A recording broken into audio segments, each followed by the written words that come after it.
In the distant future, human technological advancements have reached staggering heights, including terraforming, space travel, and genetic engineering. Humanity begins seeding distant planets with life, using pre-designed uplift protocols intended to accelerate the evolution of selected species into intelligent beings who will inherit human values and knowledge. Dr. Vrana Kern leads such a project on a sophisticated satellite run by an AI and equipped with nanovirus technology. The satellite is orbiting a terraformed exoplanet, previously uninhabitable, that she hopes will one day bear her name, Kern's World.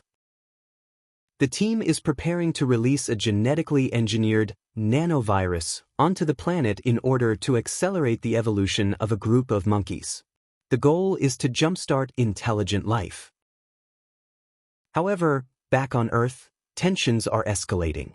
War looms between government authorities and several anti-technology factions, including a radical movement known as non-ultra natura, nothing greater than nature, which vehemently opposes genetic engineering.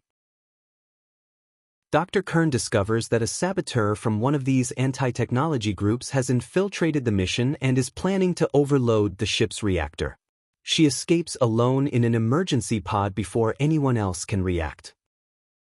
The monkeys intended for seeding the planet are released in a separate landing craft, but the craft fails during atmospheric entry and burns up.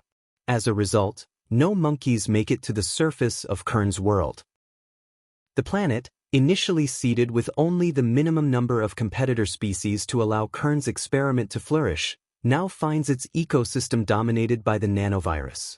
In the absence of primates, the virus begins infecting and altering various other life forms. One such group, the jumping spiders, the portiids, emerges as particularly significant.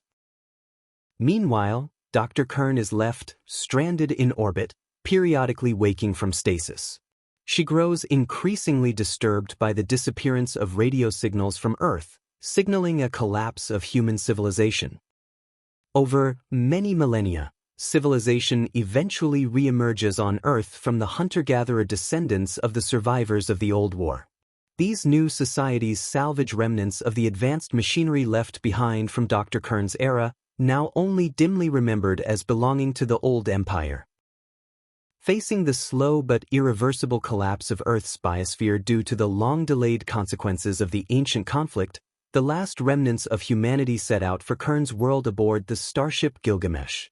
They seek refuge on what they believe to be an uninhabited, Eden-like world, unaware that the ported spiders have already risen to sentience. Upon arriving in orbit, the Gilgamesh crew encounters Dr. Vrana Kern, who is now immensely powerful and mentally unstable after millennia alone. Her xenophobia and madness prevent any meaningful communication.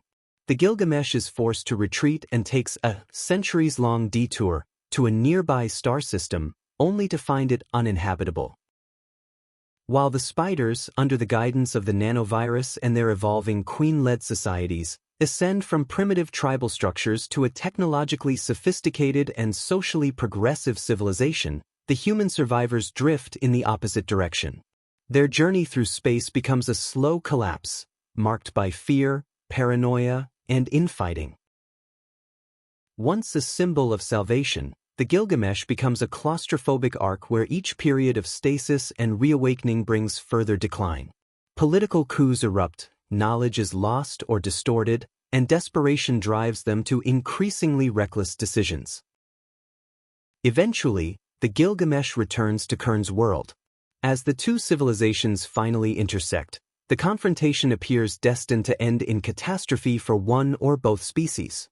However, the portiids, drawing upon genetic memories called understandings, recognize the value of cooperation over conflict. They devise a solution that allows both sides to survive, offering an invitation to the remaining humans to live alongside them on Kern's world. In doing so, they fulfill the potential that Dr. Kern's nanovirus had set in motion, not only evolving intelligence but also compassion and collaboration.